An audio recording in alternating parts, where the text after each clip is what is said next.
Mon beau-père, il me déteste autant.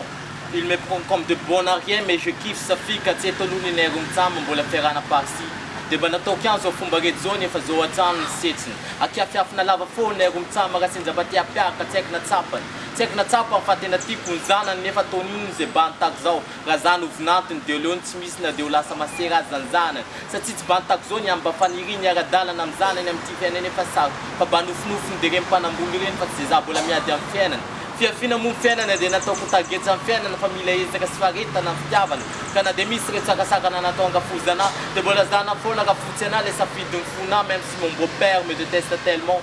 dia nandeha ny fotoana nihodina ny taona dia mbola teny foana zéro amefarana par-ci même si mon beau-père me déteste tellement mais je kiffe sa fille satria nenay mantsy efa mahafiorony tsy raha vavavangetsy ty dia mifilamatsaro dia tokana tsy sakana dia misy resakatsakana na dia lazaina sovinany tsy mare fosy tamin'ny tonatonana tsy misafiry varavarana tokony domidom na dia lazaina fa bansy misy nanazy lamboty tsy koa zay manjo ny vadiny andriny rankafoly zay raha tsy ty dia nizanany karakarana tsara mba ho tamana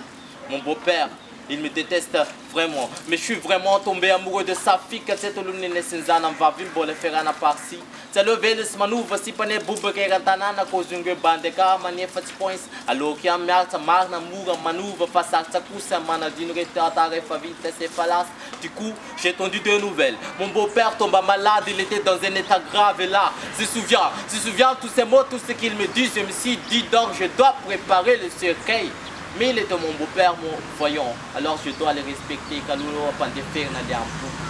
Mon beau-père, il me déteste autant. Il me prend comme de bon à rien, mais je kiffe sa fille car c'est une mine, c'est un